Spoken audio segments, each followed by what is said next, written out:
suppression of turnover is there, or excess claim of input tax credit is there, or excess refund is claimed, or tax which is required to be paid is not paid, then the purpose of an audit proceeding is to examination of the records. So it is not with an objective to seize the document or the record or do any invasive action.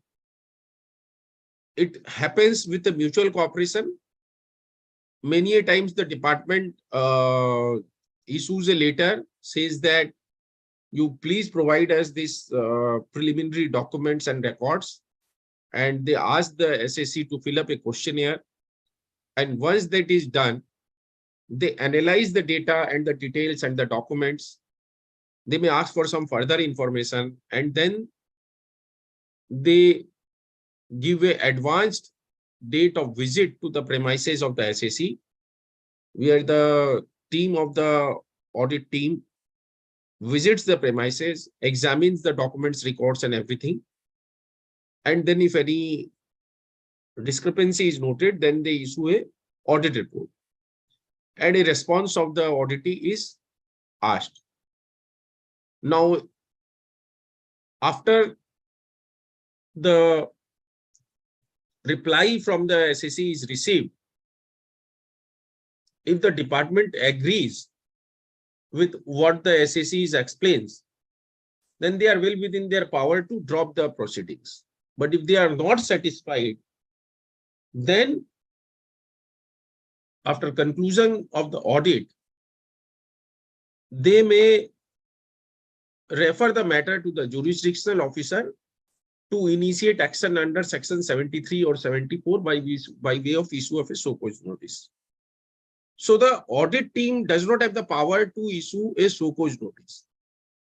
You see, ultimately the objective of all of these actions, whether it is audit or summon or search or seizure, ultimately the objective is to assess the tax, and none of these objectives can be fulfilled unless a notice under section 73 or 74 is issued. Now the power to issue notice varies. A audit officer is not empowered to issue a so-cause notice, but a team which is a team of search and seizure, for example, Bureau of Investigation or DGGI, Director General of GST Investigation of the Central Taxes, they are also empowered to issue so-cause notice. But an audit team is not, because section 65 subsection 7 very clearly says, where the audit conducted results in detection of tax not paid or short paid or initially refunded or input tax credit wrongly availed or utilized, then the proper officer may initiate action under section 73 and 74. Now, if we go by the definition, then the audit officer is also a proper officer. But usually what happens is that the audit team intimates about their audit report to the jurisdictional officer, and it is they who issues a so-cause notice. Now, summon is a proceeding where if any inquiry is either undergoing or a officer wishes to orally examine any person. So the purpose of summon proceeding is usually to oral examination. It might so happen that in the summon proceeding, as a summon issue, a notice issued for summon to present a officer of a company or a SAC, they may ask to come along with some documents and records. But ultimately, at the conclusion of the summon proceeding, a statement of the person who appears before the officer is recorded and he is asked to sign upon it. Usually, such statement is in a question answer form where they ask a particular question and the SAC is supposed to give an answer according to what they understand. It might so happen that the person who is appearing before the officer may not have the immediate availability of the desired information which the officer is asking for. So in that eventuality, it is not mandatory that he has to provide everything in one go. He may say that at the moment, I do not have the information which you are seeking. So kindly give me a suitable date, and one can ask for a adjournment depending upon the voluminous information which is being asked for or required to be produced, and then one may appear again. But one thing is very important, that in the course of appearance of a summon proceeding, you give the statement on oath that whatever you are saying is true and correct. So in my personal opinion, it is advisable that I've seen sometime that a chartered accountant or an advocate under a authorization appears before the authority on behalf of the SAC. But I think it is not advisable, because whatever information you are giving, it belongs to the SAC. You are not the owner of that information. And since you are not the owner of the information, if you give any information which ultimately turns out to be incorrect, then you will also become responsible for such incorrect statement, and then proceeding can be initiated against you in person also.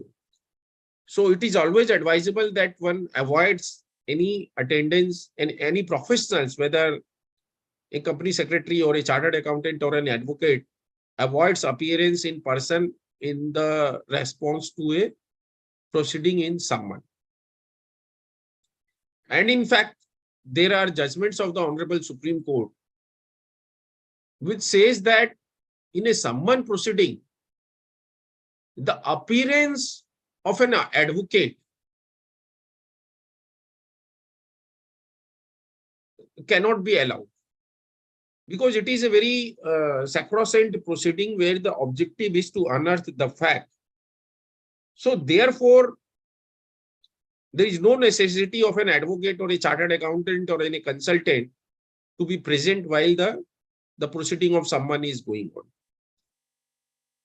Though in few of the judgments, it has been held that the consultant or an advocate or a CA may remain present in the proceeding from a distance and watch the proceedings, where they can see what is going on, but they cannot hear and they cannot contribute to it. They cannot guide the SAC as to what should be his response or the manner in which he should give his response. So this one must keep in mind. There are other aspects of the summon also, which I will discuss in the course of today's this session. Now, let us come to the inspection, search, and seizure. Now, the audit proceeding always commences with a mindset that the SAC must be maintaining his records properly. It is never initiated with a mindset that there is an evasion of tax. But in order to initiate a proceeding of inspection, search, and seizure, it is necessary or mandatory in terms of Section 67 of the Act that the officer not below the rank of a joint commissioner has reason to believe. And this particular phrase, reason to believe, I will discuss in the subsequent part of my today's discussion, that he has reason to believe that there is a suppression of transaction of supply, or there is a suppression of the stock of goods, or there is an excess claim of credit, or there is any other contravention of the Act or rules. So it always, the officer must have some material in his possession to come to that belief or the reason to believe that there is a evasion of tax. So the underlying principle is that the officer must have some material in hand. It cannot be a mere suspicion. So reason to believe is not something which can be equated with the suspicion of the officer. So merely on the suspicion of an evasion of tax, an officer cannot authorize the inspection proceeding or search or seizure proceeding. Now we'll discuss the distinction between inspection, search, and seizure. The inspection proceeding is a very soft version compared to search and seizure, and it can only be done at the place of business of the concerned SSE. It cannot be done in any other place. But a search and seizure operation can be done at any place where the officer believes that there is some goods or books or accounts or documents which is secreted and which needs to be unearthed. So search is much more invasive than inspection. The power of the officer is much more wider. In the course of inspection proceeding, they cannot force open any part of the premises or break open any almirah box or any device or seize anything. But in the course of search proceeding, they may seize also, and they may break open also anything which they believe, wherein they believe that some books of accounts or goods or anything is kept. So the powers are also much more wider. But the officer not below the rank of the joint commissioner must authorize categorically whether they have authorized for inspection or whether the authority is given for search and seizure. Now contrast it with the power to summon. Now in the summon proceeding, any person can be summoned. Suppose the X Limited is being investigated, an inquiry is initiated against X Limited. Now in the course of information, in the course of the proceeding, they feel that the attendance of a particular individual, say maybe a transporter or a the person who has supplied the goods or financed the company, or anybody they feel is in possession of any documents or records. It may be a chartered accountant also. So anybody can be summoned to present himself and faithfully provide all the details. In inspection proceeding, only the premises of the concerned offices or SSE can be searched, can be verified or inspected. But in a search or seizure proceeding, premises of any place or any location where the concerned officer has reason to believe that anything is kept secretly can be searched. And anything which the concerned officer feels has connection with the inquiry which is being done can be seized also. Now, as I said, that the reason to believe is not the reason to suspect. I mean, there must be some material which must be available before the concerned officer. Now, another aspect, I think, which is very important is that I've come across several instances whereby the premises itself is sealed in the course of search and seizure proceeding. So that is not permitted. While the officer has all the power to seize anything which they believe is necessary to be seized for investigation, to come to a to come to a conclusion with respect to the undergoing investigation. But at the same time, they do not have any power to seal the business premises where the business is being carried out. Because such a action violates the fundamental right to carry on the business, which is guaranteed in terms of Article 19(1)(g) of the Constitution of India. So everybody and anybody, whether one is a natural person or whether one is an artificial person, everyone is entitled and has a right to, fundamental right to do business.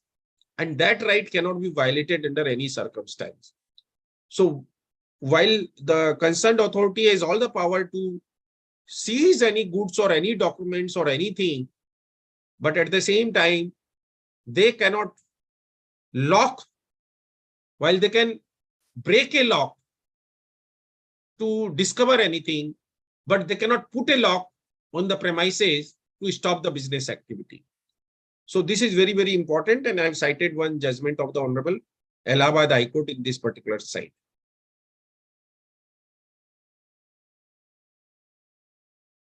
Now, I will discuss some rights of the SSE in the course of a search and inspection proceeding.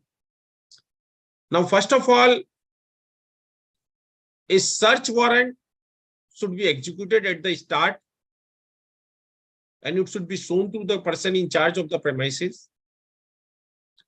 And those who are entering the premises, the officers of the government, has to allow themselves to be bodily searched.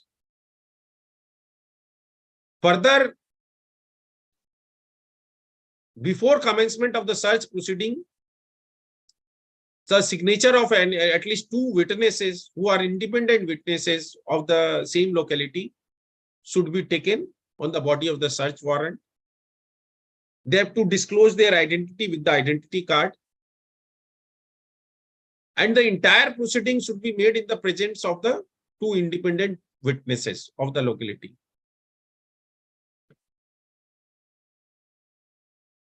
And the witnesses should also be briefed about the purpose of the search. So it is not that they remain a mute spectator. The witnesses should also be told about why this search proceeding is going on. And it is always mandatory that a lady officer should be there in the search team. So no search team without a lady officer can even enter the premises for the purpose of search. They can be asked to leave immediately. Further, the search and survey proceeding, even though we know that they torture and they continue it day and night, but it has been considered to be a violation of the human right if such proceeding continues till night. And there are some very scathing judgments of the Gujarat High Court and some other high courts wherein such proceedings were carried on for days altogether, and the officer stayed in the premises of the SSE in the night also. Further, the SSE or the taxpayer has a right to call a medical practitioner if he is not unwell, and also to have his meals at his regular time. Now, he may be eating meal at any point of time which he, according to him, is normal time. Further, it usually so happens that nobody is allowed to go outside whenever a search team enters a premises. The premises, till the time the search is going on, is virtually blocked. No, neither any entry without the permission of the officer is allowed, nor exit without the permission of the officers are allowed. So, but at the same time, the taxpayer has a right to have his children permitted to go to school.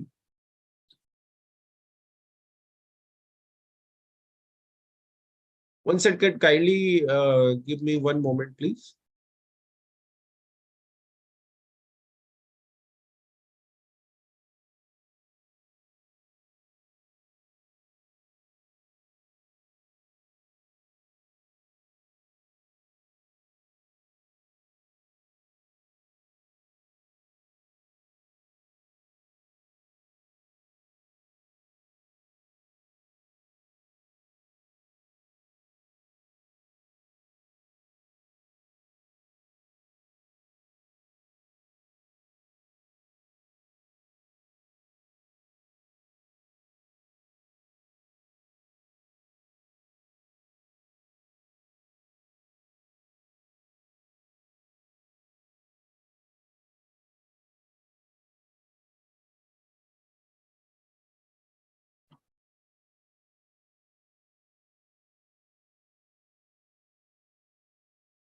So as I was saying that the taxpayer has the right to send his children to the school, then if any statement is recorded, then each page of the statement must be signed by the person whose statement is recorded. And whatever documents, goods, or records are seized, a panchanama should be prepared, and a list of all the documents or the goods or whatever has been seized should be annexed to that, and it should be acknowledged and signed by the owner of the premises. Now, one of the important questions which arises about if suppose any perishable commodity or hazardous commodity is seized, then what happens to that? Now, the officer has the power to immediately dispose of any such item which is perishable in nature, and it is also a principle of law that if one wants the release of the goods, then it can be provisionally released on execution of a bond and furnishing of a security or on payment of a applicable tax, interest, and penalty.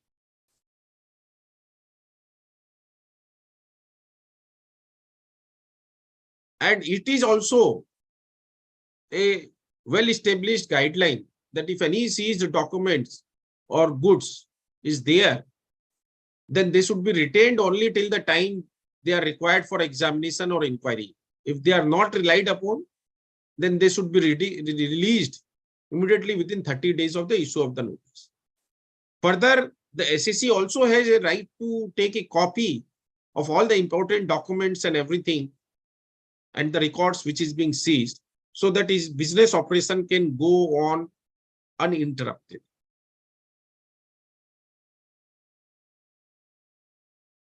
Further, if any goods is seized, then the notice has to be issued within 6 months. Even though this can be maximum extended up to further 6 months, but overall within maximum period of 1 year, the notice has to be issued if any goods is seized.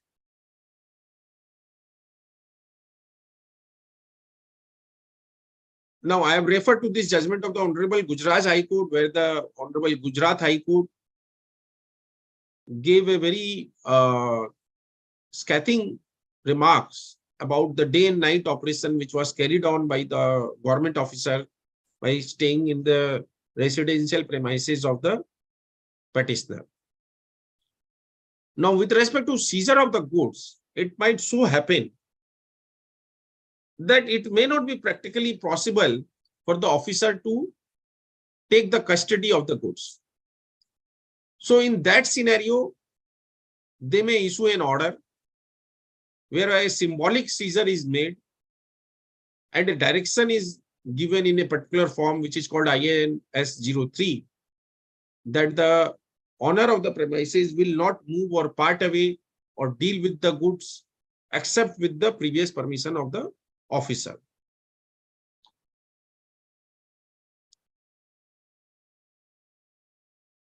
Now, this search seizure operations are very, very sacrosanct, and you see, they are proceeding which are treated as a the code of criminal procedure applies to search and seizure proceeding, and therefore one must be very careful about what one says and what one does not say. One has to cooperate during the entire proceeding. Otherwise, one may face action not only against under the GST Act, but also within the provision of the Indian Penal Code. And one must always answer truthfully whatever is asked, because any false statement is an offense not only under the purview of the GST, but also an offense under Section 181 of IPC and 191. And further, if any, suppose somebody helps, suppose not connected with that SSC, but if somebody is in any manner helps in secreting any document or destruction of any document, then it is an offense under Section 204 of the IPC, and one is liable to be punished. Further,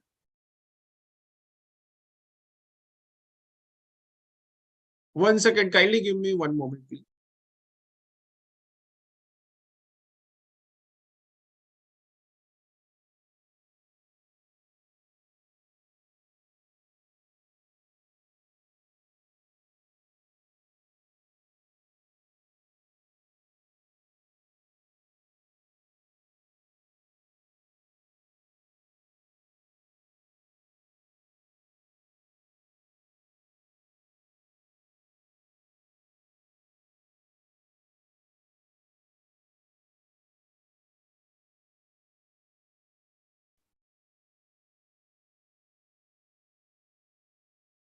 Now, with respect to the copy of the document, I have already said that one is entitled to have a copy of the document seized.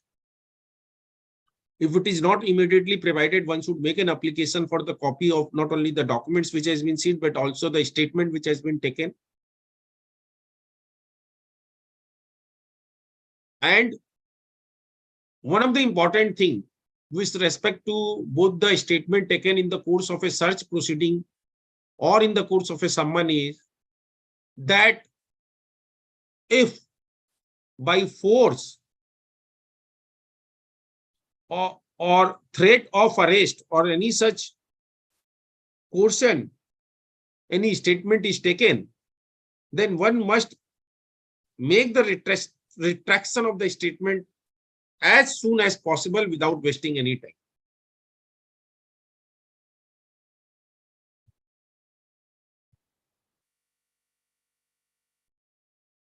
Now, let us look at the consequences if suppose any goods is seized and ultimately it is declared by the court or any adjudicating authority or appellate authority that the such seizure was illegal and not in consonance with the law. Then one is not only entitled to the, suppose if the goods are seized, ultimately they become unfit for use or are destroyed or become obsolete, then the SSC is not only entitled to be compensated for the value of the goods, but one is also entitled to the payment of interest. There is a very important judgment, landmark judgment of the Honorable Supreme Court, wherein it was decided that public purpose is a precondition for deprivation of a person from his property. Under Article 300A, and even though Article 300A does not specifically say so, but a compensation is inbuilt in Article 300A. And there are several judgments of various high courts. I've cited two judgments of Honorable Calcutta High Court and one of Supreme Court, where the seizure was declared to be illegal. And Honorable Court not only directed the department to return the money value of the goods, but also the interest was directed to be paid.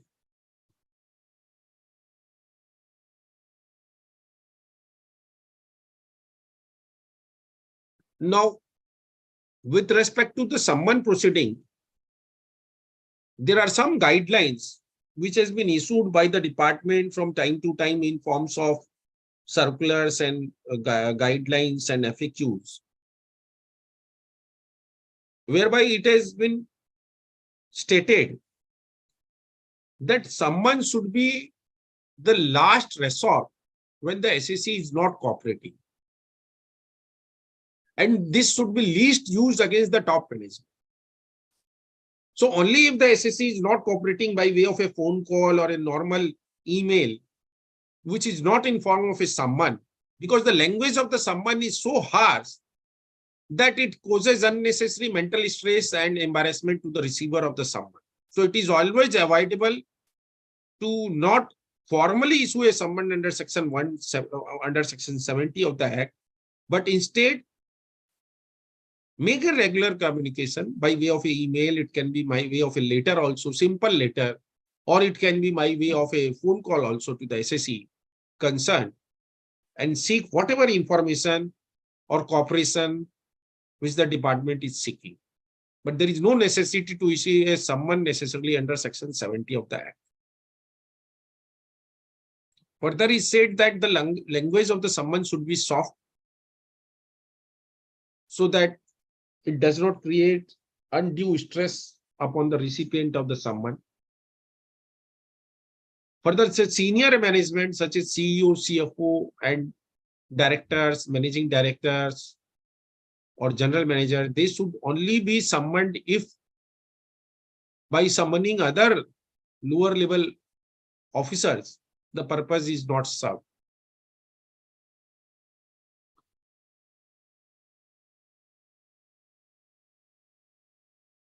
And further, repeated summons should not be issued. Now, here we see a very common phenomena that nowadays someone has become a tool to harass a taxpayer, and they are repeatedly summoned to ask for this information or that information or the same information again and again. And in the course of summon proceeding, they are threatened either to admit a tax due which the SAT does not agree, or to make payment of the tax which the officer believes is liable to be paid even though the SAC does not agree. So herein, one of the matter which I did before Honorable Bombay High Court, the citation is there in this particular site, where the Bombay High Court came down very heavily on the department, asking them, why are you issuing repeated summon? And you must have a guideline that there should not be any repeated issuing of the summon. And after that, one guideline has been issued also, where it has been stated by the department that there should not be repeated issue of the summon. And as far as possible, the statement should be recorded in minimum number of appearances. Also, the guideline says that the statement should not be recorded during office hours.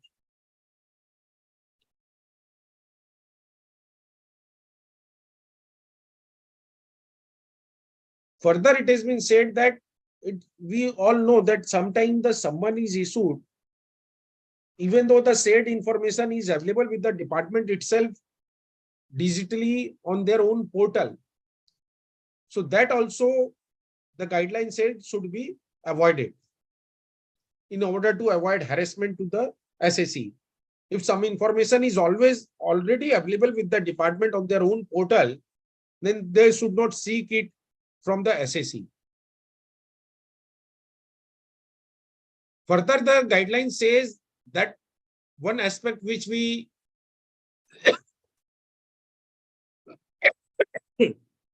see is that many a time it is a tactic of the department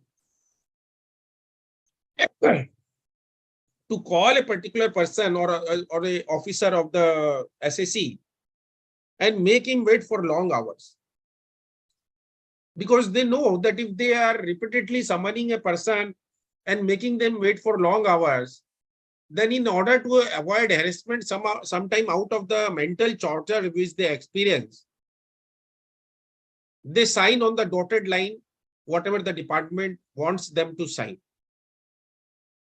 So in order to avoid such a scenario, now the guideline says that no person should be made to wait for long hours before a statement is recorded, except when it has been decided very consciously as a matter of strategy.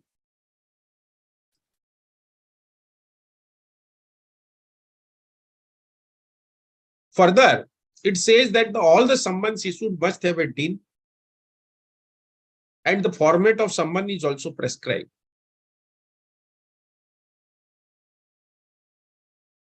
And I think one thing which we must keep in mind is that one should not avoid attendance of the summon, because the consequence of the non-attendance are very serious.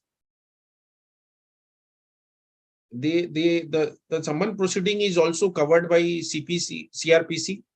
So if one does not attend, then the non-appearance may initiate a proceeding in terms of the Indian Penal Code.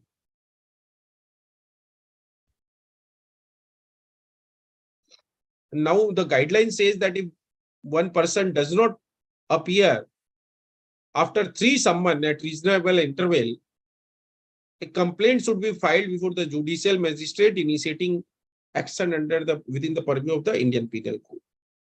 But it must be ensured before doing so that the summon has indeed been served upon the intended person.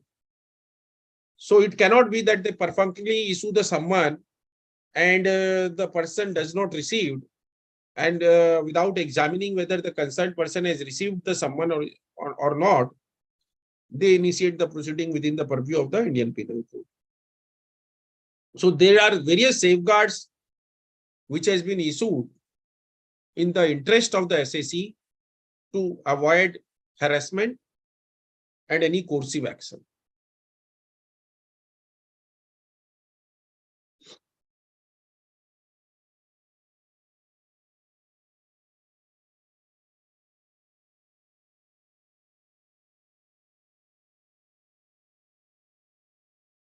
Now, some of the important judgments in the context of summon is, I have jotted down in this slide that in one of the case before the Honorable Bombay High Court, the court said that if the SSC has already furnished all the documents called upon by the GST authorities, then there is no need to call upon the director. It is enough if the consultant appears before the authorities and furnishes the documents. And even after that, if a necessity is felt that some director or senior officer would be called, only then they should be called. Otherwise, it should be avoided to the extent possible. And therefore, the summon which were issued against the directors were quashed and set aside.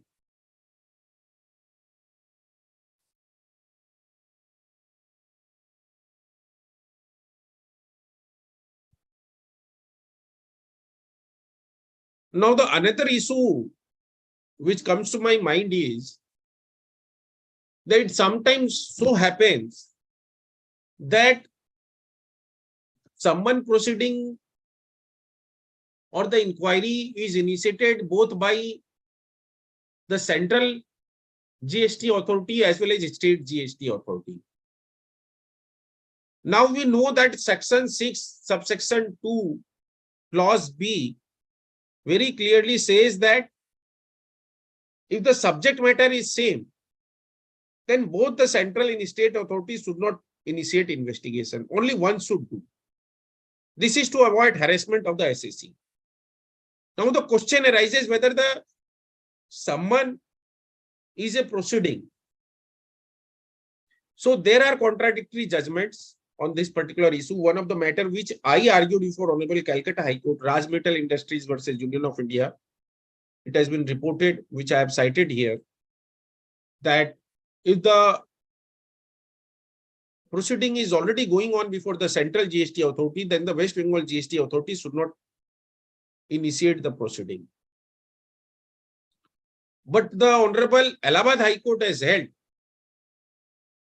that someone is a proceeding only of inquiry. So it is not a proceeding, in fact, it is only an inquiry. And the word inquiry in section 70 is not synonymous with the word proceeding, which has been used in section 6, subsection 2, clause B of the UP GST Act or the CGST Act. And therefore, they refused to quash the summon proceeding, which was simultaneously going on before the state as well as the central GST authority. Now, the another important aspect is the recovery proceeding, which is made more often than not in the course of summon proceeding or search and seizure proceeding. Now, here there are quite a number of judgments, and the number of high courts and the number of judgments are, all of them are on the same footing, that in the course of summon, search and seizure proceeding, there should not be forcible recovery of the tax. It is only after the assessment is done in terms of section 73 and 74 by way of issuing a notice, only then the recovery proceeding should be initiated. But without issuing a notice under section 73 or 74, no recovery should be made. But more often than not, such a high-handed action is being done by the department. And Honorable Supreme Court and High Courts have time and again has held such recovery to be illegal and directed the department in all such cases to return the money which has been forcibly recovered in the course of such proceeding. I've given some citation of Supreme Court, Jharkhand, Bombay High Court, Gujarat High Court. There are other judgments also. Now, one aspect which arises in mind is the evidentiary value of the statement which is extracted, sometime voluntary, sometime forcefully. So the law says that generally the evidentiary value of a statement made before a police officer under section 24 of the Evidence Act is not a valid evidence.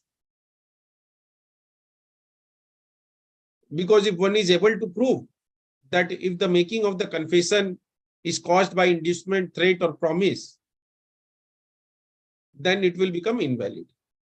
But confessional statement recorded by the tax or revenue officer, even though they do not have the safeguard of section 24 of the Evidence Act, but still the courts have held that if the circumstance suggests that the statement was taken in duress or in not unfavorable circumstance, and the circumstance suggests that it must have been given in a by way of a threat or coercion, then in such a scenario, the statement cannot be relied upon for the purpose of conviction.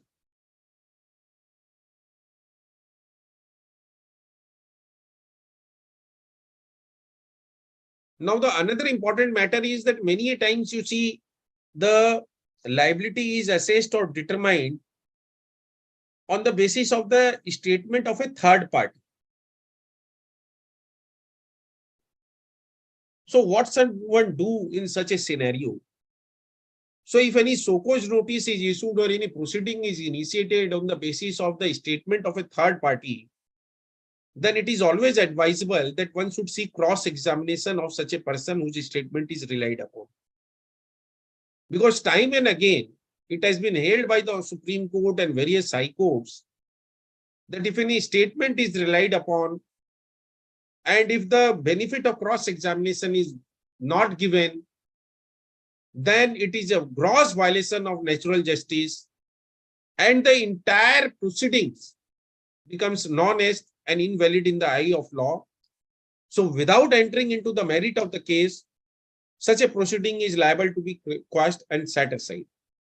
So as soon as one receives any notice or any proceeding on the basis of statement of a third party, the first thing one should do is to write a letter seeking cross-examination of such a party.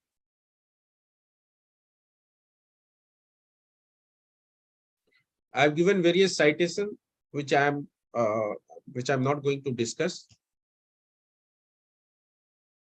Now, with this, I conclude my today's talk, and I would love to have the questions of the participants.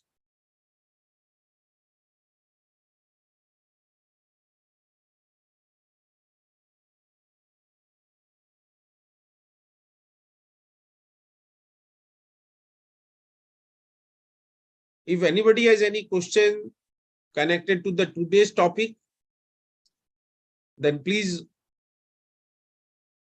type your question in the question answer box, preferably.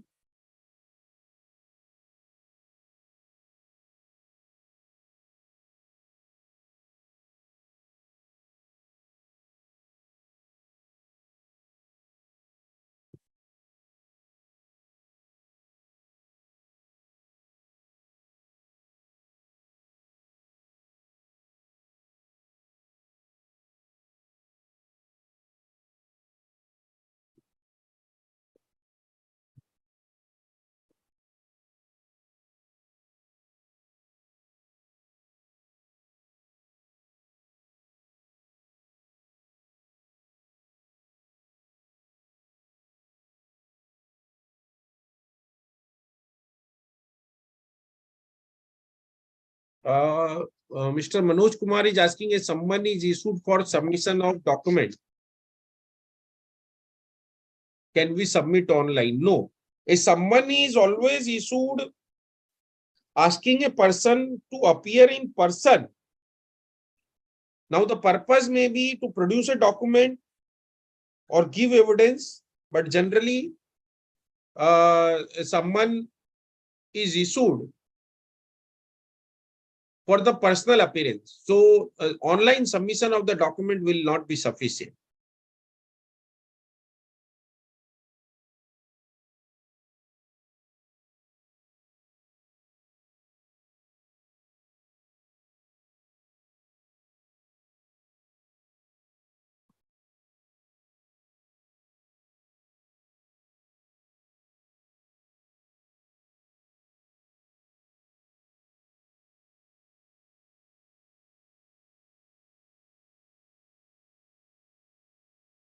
Okay, someone is asking what period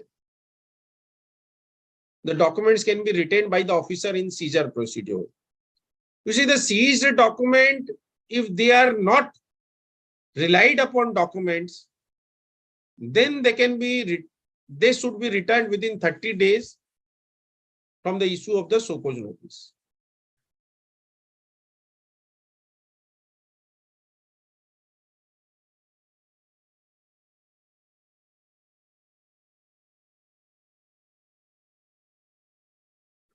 Search conducted under section 67(2). Can SCN be issued under section 73? Yes, definitely. If any search proceeding is conducted, then ultimately the object of the search proceeding is to detect any unpaid tax or any excess input tax credit or any evasion of tax. So whether it is an audit proceeding or search proceeding or summon proceeding or audit proceeding, the outcome of each proceeding should be issue of notice under section either 73 or 74. Okay, Mr. RK says that since many of the cases cited but have not been explained, kindly circulate the PPT of the presentation. Yes, I have already explained all the cases which I have cited. The ratio of the judgments which I have shared in my PPT, I have explained to all of you. If anything you have not understood, then you are welcome to ask me again. I will clarify. It is only that I have not read out the judgments which I have referred to in my citation in order to avoid the wastage of time. So, and I will certainly share the PPT of today's presentation. I believe the PPT of all the previous presentation is available with you. If not, then you write to the tax scan management, the email ID which is available with you. They will certainly give it to you.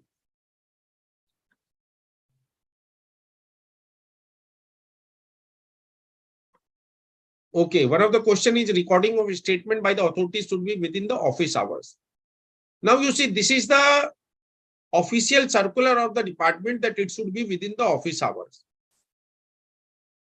So now we know very well that every time it does not happen the way the guidelines are issued. And if suppose any violation of their own guideline is made, then we can certainly approach the court for taking the department officer to the cleaners.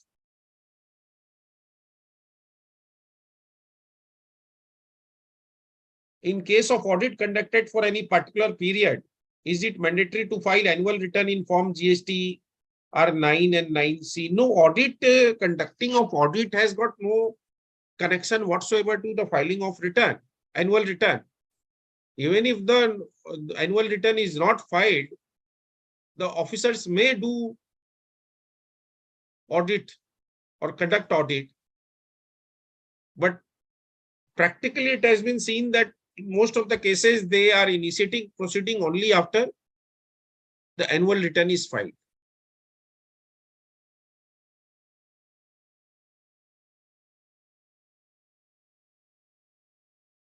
You see, since audit conducted by the department, so what is the necessity of filing annual audit report?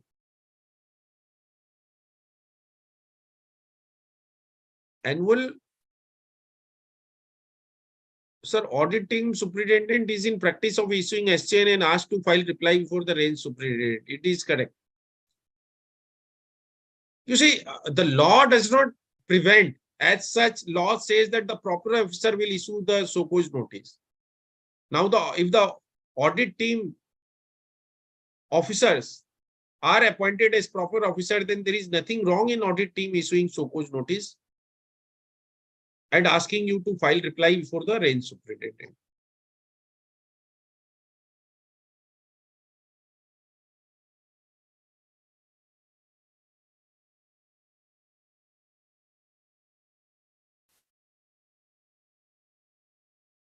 In section 67, the word secreted is mentioned, but it rarely comes into play. All the goods, books and goods are readily available. Yes, they are available in the case of honest taxpayers, but there are dishonest taxpayers where it is not readily available. So, and they are secreted. So, therein the government officers have to utilize their courtship power to break open or to unearth the secreted documents or goods.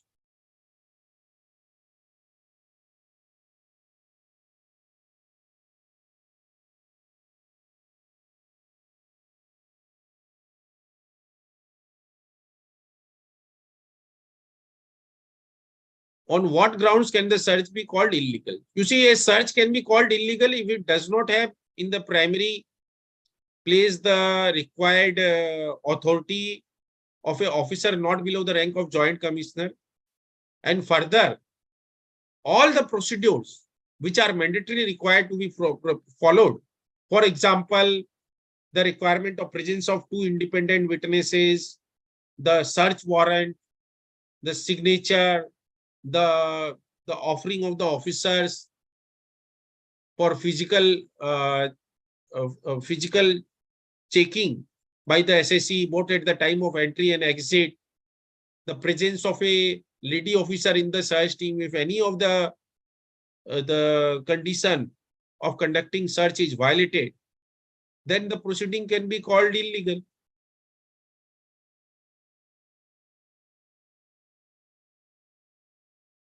Is ASMT 10 issued on some paras and closed after reply? Then can department issue ASM 10 on different para again, or department can conduct audit? Mr. Sanjeev Goski, I could not understand your question. Please reframe your question. Post research under section 67, GSTR 3B was filed, but the department issued notice under section 74 after 2 years, demanding apportionment of tax paid towards interest and penalty. Can the department do so, as tax has already been paid? You see, the notice can always be issued, even if suppose you have filed your GSTR 3B return, but if there was a delay, then notice can be issued under section 74 if there was a deliberate intention to avoid payment of tax. So they are well within their rights to ask for the payment of interest as well as penalty.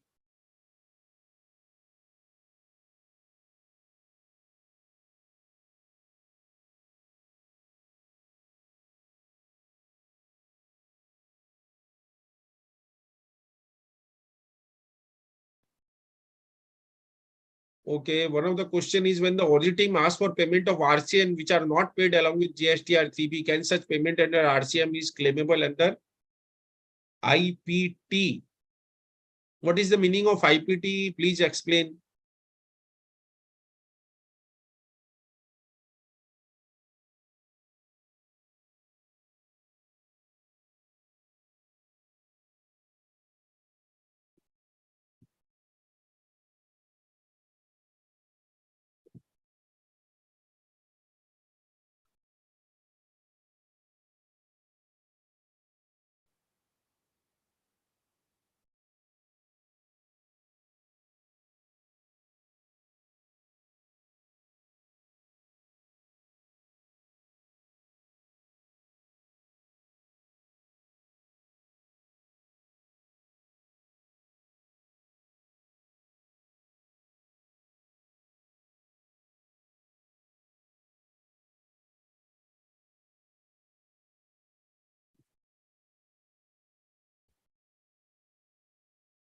Okay, someone is asking time period for issuing SMT 10 or audit notice, or someone under GST. There is no time period for audit notice or someone,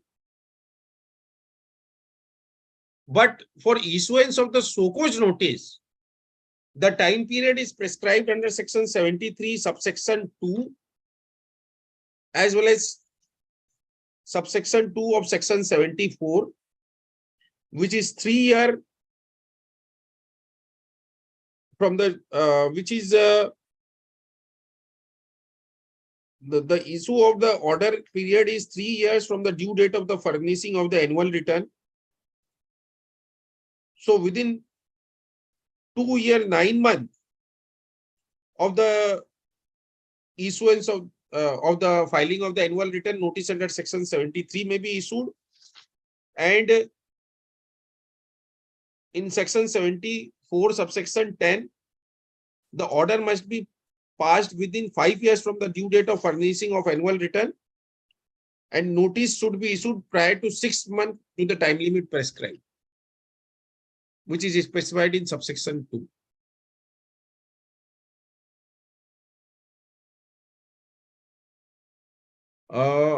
I'm a co-developer of SEZ. The department is asking to pay RCM on lease deposit. My argument is that subsection 16(1) and notification 32(7), I am not liable. The summon is issued for this.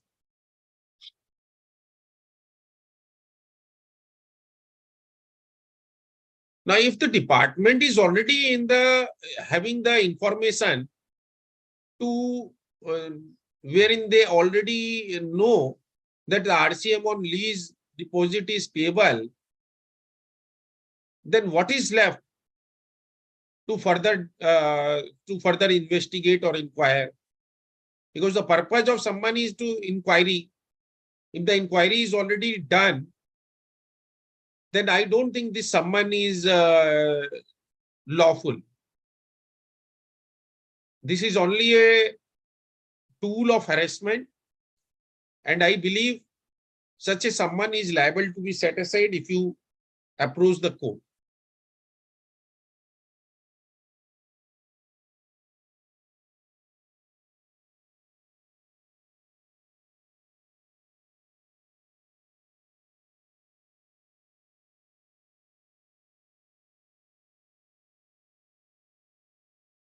Okay, friends. So I don't think we have any more questions. So with this, I would like to conclude today's session. Madam Sarva, are you there? Yes, sir. So let us conclude today's session, and we can announce the next date. Yes, sir. You can. So let us do it on 8th or 15th. Which one we should do? We can do at 8, sir. On 8. 8. 8th of April. Okay, noted, sir.